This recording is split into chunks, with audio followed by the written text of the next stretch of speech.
Welcome to the Putback on SNY.TV. I'm Ian Begley, SNY's NBA insider, and we're here to break down Knicks-Cavs so far, Knicks-Cavs Game 3 and beyond, and we got two great guests doing it. First off, we have Marc Berman, formerly of the New York Post. I think he's just Knick beat writer emeritus at this point. You know him, you love him, you may not love him. I love him. So he's here and he's going to break things down with us. We got Jonathan Macri, Dean of Knicks Film School with us too. So a lot to get into with two great guests. And Marc, I want to start with you, man. Game 3, which Knick are you looking at where you say, all right, this person has to play well in order for the Knicks to get a win here? RJ Barrett has always been the X factor for the Knicks, I feel, for the last 3 years. He's due for a big game. Obviously shooting horribly. His defense took a dip in Game 2 as well. I mean, I see crazy Twitter stuff of RJ in a Chinese basketball league uniform. I mean, the fans are so down on this guy. And this guy has such a high motor. Thibodeau sent him a message. He said, get to the rim. I think he's settling for mid-range. He's not a good shooter for mid-range or three-point land. He's great at the rim, or he's great at getting to the rim. He's got put his high motor to use. RJ Barrett will be the difference in Game 3. If last year's Barrett shows up, the Knicks are going to take it. And John, do you agree, or are you looking at somebody else? What are you looking at? I'm looking at RJ because I agree with Marc that he is the X factor. But to me, when I think of X factor, I think of someone as an X factor because it could go both ways. So that person is capable of doing some really special things to help the team win, but they're also capable of going in the other direction as well, which is why for me, the bigger RJ question I have is if he struggles, how long will the road be? Because, the thing about the Knicks now is they do have other options. I understand some of those other options have not played well in the series thus far, but I also think that's a little bit of a matter of volume. Quentin Grimes has gotten 6 shots through 2 games. Immanuel Quickley has gotten a few more, but Quickley's only been on the floor with Jalen Brunson for 12 minutes out of 96. I think that number could increase. So to me, yes, I'm looking at RJ. But we know when RJ is going well and not, and I think it's going to be an interesting decision what happens if it's not going well in Game 3 and beyond. Yeah, how long is that leash? I go Jalen Brunson because I think your stars carry you in the playoffs. It starts with them. Jalen Brunson, the Cavs came out and trapped him frequently Game 2. So how do the Knicks respond to that? How does Brunson respond to that? Also, I thought Brunson – early on, it looked like he was trying to get himself going. A lot of shots in the first quarter. Maybe that adjusts in Game 3. Maybe he looks to get other people touches early on. I think there are things that he can do to raise his level to where he's helping not only himself, but obviously his teammates with doing different things on offense. I'm curious to see, the Cavs really came out strong in terms both sides of the ball with Jalen Brunson in terms of the trapping, playing his strong side, but also defensively with the Cavs on offense, they set up a lot of screens where they were able to get the ball to the player that Jalen was guarding and have some success. So I'm wondering, how do the Knicks adjust to that? And so I'm keeping an eye on Jalen Brunson Game 3, seeing where that goes. And for you guys, Marc, when you look at Game 2, what surprised you the most based on what you saw? We might have lost. I felt there would be a blowout for the Cavs during one of these games. I just didn't think it would be Game 2. I just couldn't believe how they just did not compete, and their offense completely disappeared. They looked like they lost their spirit, and this has been a team full of spirit all season. I wasn't shocked by Garland because I've always loved him, but obviously that's probably the shocking thing for Knicks fans. Obviously, Knicks picked RJ Barrett at 3, and Garland fell to the Cavaliers. Garland Garland had worked out for the Knicks the day before the draft. But aside from that, it must have been a bitter pill for the Knicks to see Garland go crazy and see Donovan Mitchell be more of a facilitator. And that's what worries me about Game 3. I mean, Donovan was willing to distribute, and he's coming to the Garden, and he's looking, obviously, to a monster game and real town for a ball club that failed to pull the trigger in August when they had that deal almost done. Yeah, I mean, sorry, but no, I agree. That the Knicks definitely let go of the rope a little bit in Game 2, but I didn't think it was an effort thing or anything like that. I thought there were a few instances, particularly at the end of the first half, and then a little bit in the third quarter, where they kind of just got really sloppy and they lost their composure, in particular on offense. The interesting thing in this series is that, a lot of the focus, justifiably so, is on what the Cleveland defense is doing to New York's offense. But New York's defense is actually, in the half court at least, been playing Cleveland really well. Out of the 20 teams that made the postseason, I checked it today, the Knicks are 4th in terms of half-court defensive rating, which is, you should be able to win most series with that. The problem is they've given the ball 34 times, and it was only they only gave up 10 points off those turnovers in Game 1, gave up 32 points off of 18 turnovers in Game 2. And again, I agree with what Marc said in that they lost their composure, some silly turnovers, some careless turnovers, things that you haven't seen from this team all year.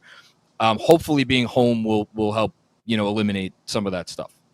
Yeah, I don't think you can have success if you're the Knicks against this Cavs team if you turn it over like that, and also if you lose the rebounding battle, because Cleveland, you look at the numbers, I think post All-Star game, they were not a great rebounding team, and this is what the Knicks had hung their hat on all year, particularly offensive rebounds. Mitchell Robinson, Isaiah Hartenstein, Josh Hart, they've been fantastic on that end of the glass, and that got the Knicks second chance opportunities.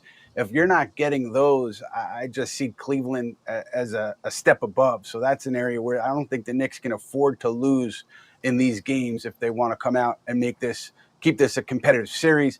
The other thing, Marc, I wanted to ask you is, when you look back at Game 2, does that change how you feel about what the Knicks did Games 1 and 2 in Cleveland, and how you're feeling going into Game 3? Or does it not affect how you're viewing the team going into Game 3 that much? Oh, it definitely affects everyone's vision. Listen, I picked the Cavs in 4 games, but I thought they would win Game 1, and I thought the Knicks would have a chance to win Game 2 with Randle with a little more, rhythm. However, I wasn't at practice, but hearing Randle in great spirits, Thibodeau saying there'll be no restrictions on him in terms of pulling him out early in the first quarter. So he'll be full bore. Julius did not have a good playoff 2 years ago at the Garden, too much adrenaline. But I feel good because I feel Randle's going to have a monstrous game. That doesn't mean they win, but I think he's going to be sensational, and that gives me some hope. But, listen, what Julius did in Game 1 I thought was underplayed. I tweeted about it. To come back from 2.5 weeks, didn't have contact in practice because they wanted to save his ankle. And to do what he did in the first half, he was exhausted in the final minutes of the fourth quarter and still came up with that mammoth offensive rebound that won the game. So, listen, Josh Hart didn't look 100%, obviously, in Game 2. And I don't know the update on if he talked to the media after practice. Ian, you might have been at practice. So I don't know what Hart's status is. But if Hart is a little more like Josh Hart has been, I think the Knicks have a real chance to go up 2-1. Marc, did I hear you correctly? Did you pick the Cavs to sweep before the series? Oh, no, not sweep. No. 4-2. Oh, 4-2. I misheard you. 4-2. Yeah. My apologies. 4 games to 2. But I thought that the Cavs would win Game 1. So when the Knicks won Game 1, I was like, wow. I mean, Randle looked really good. Mm-hmm. And I thought that, the Knicks were in control. And now it's really toss the coin right now. Yep. That's how great this series is going to be, and we thought it would be going in. Mark, you referenced one of your tweets, and I have to say that one of the most enjoyable things of this NBA season has been you every 10 days or so just tweeting something about the Knicks, throwing your take out, and I love it because I can hear you saying it usually, and I know where you're coming from, and it usually, it's polarizing. It gets people going. So I love the Berman Nick weigh-in from Florida every 7 to 10 days. It's been consistent, and it's been great. So please keep it coming. And with I that, appreciate that, Ian. I know not a lot of other beat writers do appreciate it, but right now. I just want to say I'm outdoors only because I've had technical difficulties inside the house, so I'm outside in the brutal sunshine of Florida. I don't know how the weather is going in New York, but it's like 89 degrees and a little too hot for me. But I agreed to go on the show, and we'll do it from the outdoors. thank you so much, Mark. Appreciate that. Braving the elements. I think you'll end up with some nice color after the show. I don't know I'm if you have working on my sunscreen tan on, but as yeah. I'm doing the putback. So, John, you look at some of the Knicks, I don't want to say supporting cast because they've been important in winning, but Quentin Grimes, Immanuel Quickley, can either of those guys get going in a way that we saw them in the regular season? And with Grimes, I would say, he hasn't gotten the ball a ton in a way that he could get off. But let's start with Quickley. What can the Knicks do? What can he do to get going and produce somewhere closer to what we saw in the regular season? Because they're going to need that from somebody. They'll get something from Brunson. They'll get something from Randle. But they need something from somebody beyond those two to have success. What do you think with Quickley? Yeah, so Quickley, I think, is probably, of everybody on the Knicks right now, the clearest example of just got to play better, right? He has had some good looks. He hasn't made them, obviously, when he first checked into the game in game one. He had 3 turnovers in like 5 minutes. As a wise man once said, I would just tell Quickley to relax. That's it. Just relax. Maybe being back home will help him do that. I also think we've been talking about it at Knicks Film School with DJ Zulo and Benji Ridholtz. Maybe getting the ball out of Brunson's hands and putting the ball into Quickley's hands as the initiator sometimes when those guys share the floor, and set some screens maybe closer to midcourt. Get him going downhill, because Quickley, once he gets a defender on his hip, that's where he could be a lot more dangerous. What he's been trying to do now, and the way the Cavs are playing him, he doesn't quite have the handle, I think, to exploit their coverage right now, and I think that's part of the reason why he's been struggling. As far as Grimes goes, I think it's just a commitment to, if he's open, you need to get him the ball. And, Julius Randle, and I agree with Mark, I think it was courageous for Julius to come back and he's really trying to take it to the Cavs down low, especially he tried to do that in game 2. Unfortunately, it wasn't working because those guys are tall, they're bigger than Julius, and maybe he doesn't have the full lift because of conditioning, his ankle, whatever the case may be. On a lot of those plays, Quentin Grimes is behind the three-point arc and open. And look, he doesn't quite yet have the reputation in the league as one of the premier three-point shooters, but he has the numbers, and he did it on volume over the last 3 weeks of the season. So to me, it has to be a commitment from the team from top to bottom. If Quentin Grimes is open, and I'll even go a step further, even if it's Garland and Mitchell that are closest to him, he's got height on those guys, and he has that high release point that he could shoot it over them. I think he needs to get up. I mean, this might sound crazy, 8 to 10 shots a game, most of which should be from behind the arc. I think that'll help.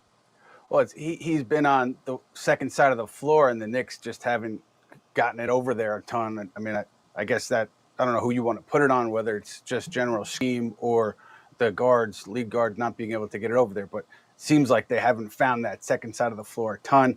We're going to go now to Matt Spenley, our social media guru here at SNY. He's got a fan question for us. Matt, what's going on? Gentlemen, how we doing? Andrew Abraham is in the comments asking, Ian, what adjustments do you expect Tibbs and the Knicks to make in order to win Game 3 tomorrow? So, broad one, but I think off of John's comments too, in terms of role players, we expect role players to play better at home, whether that's anecdotal or it's actually true. I think we should expect those guys to perform better at MSG. These guys have spent the entirety of their availabilities this week talking about how excited they are about playing at MSG. But Ian, anyways, more Tibbs adjustments you expect from Game 3 based off of the Cavs' defensive structure from Game 2. Yeah, look, this is a big game for Tom Thibodeau. It's a big game for so many reasons, but it's a big game because the Cavs made their adjustments. Game 2 had a ton of success with their adjustments. So how do the Knicks, their coaching staff, their players, how do they come back and counter? One thing I'll be looking at is how do you defend Karis LeVert? Who do you put on him?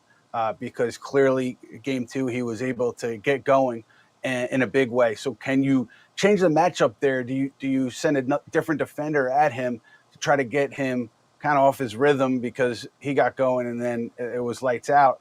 And then, Darius Garland as well. I think RJ Barrett did a pretty good job on Garland Game 1, but he was really able to just get off, obviously, Game 2. So that Karis LeVert's going to get big minutes based off of what he did in Game 2.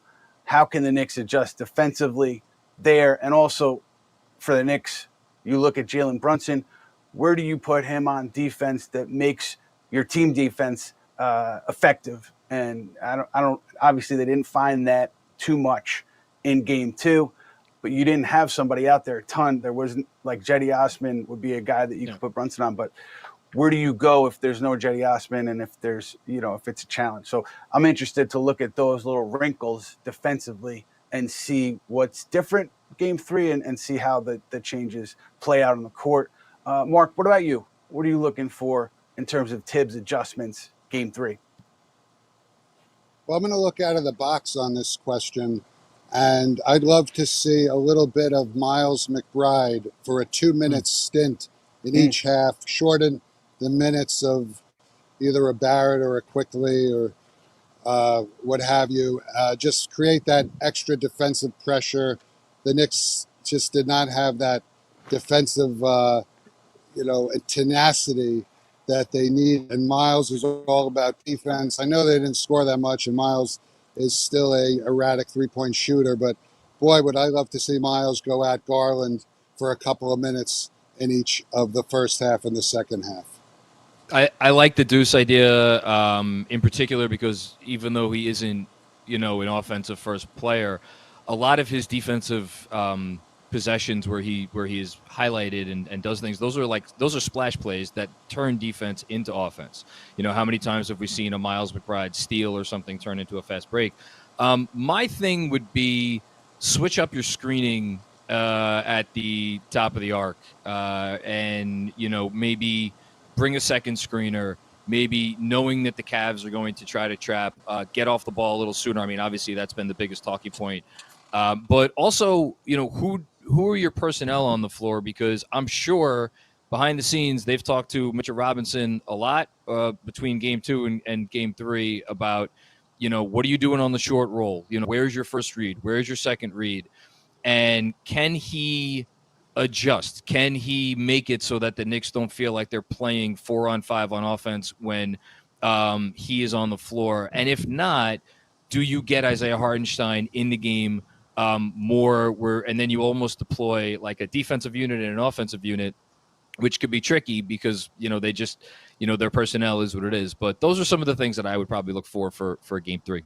Yeah, the McBride idea intrigues me because you saw he had one possession in Game 2 and he defended Garland, and it was probably the best Garland was defended all night. And I think it was late first half or it was late between a quarter where Miles came in and really defended Garland well. So it's an interesting wrinkle to consider.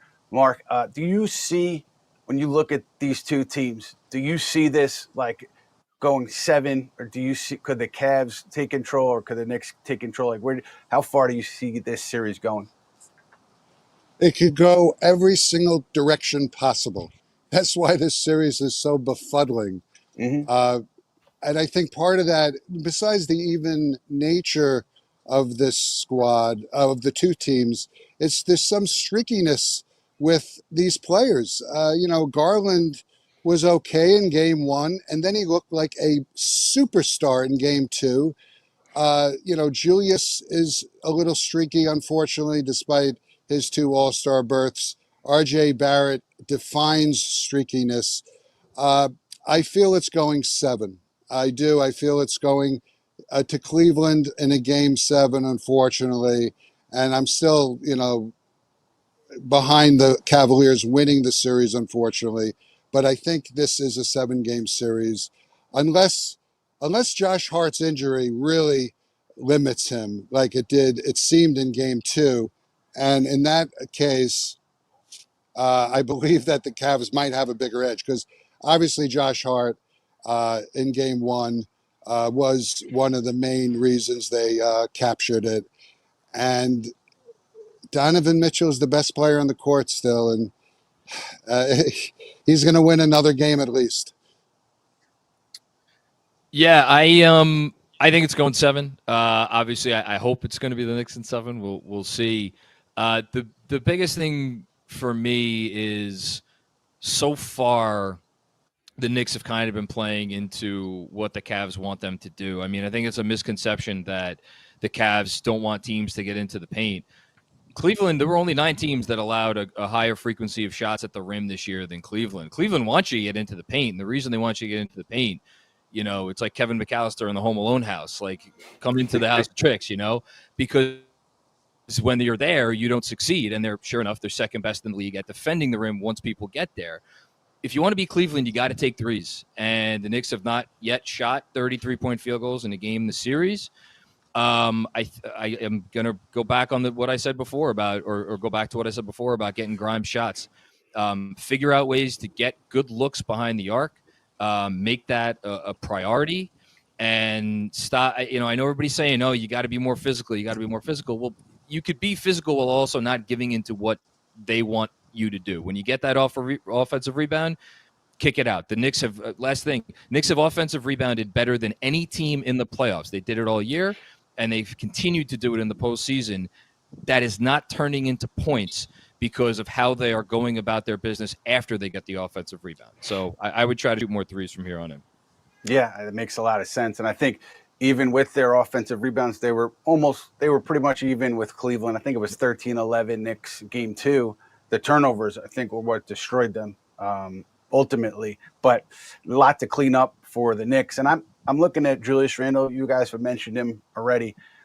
Playing at home, he's had a fantastic season overall.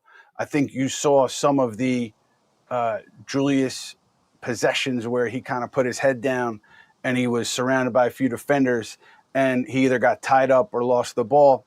I wonder if that gets cleaned up in going into Game 3.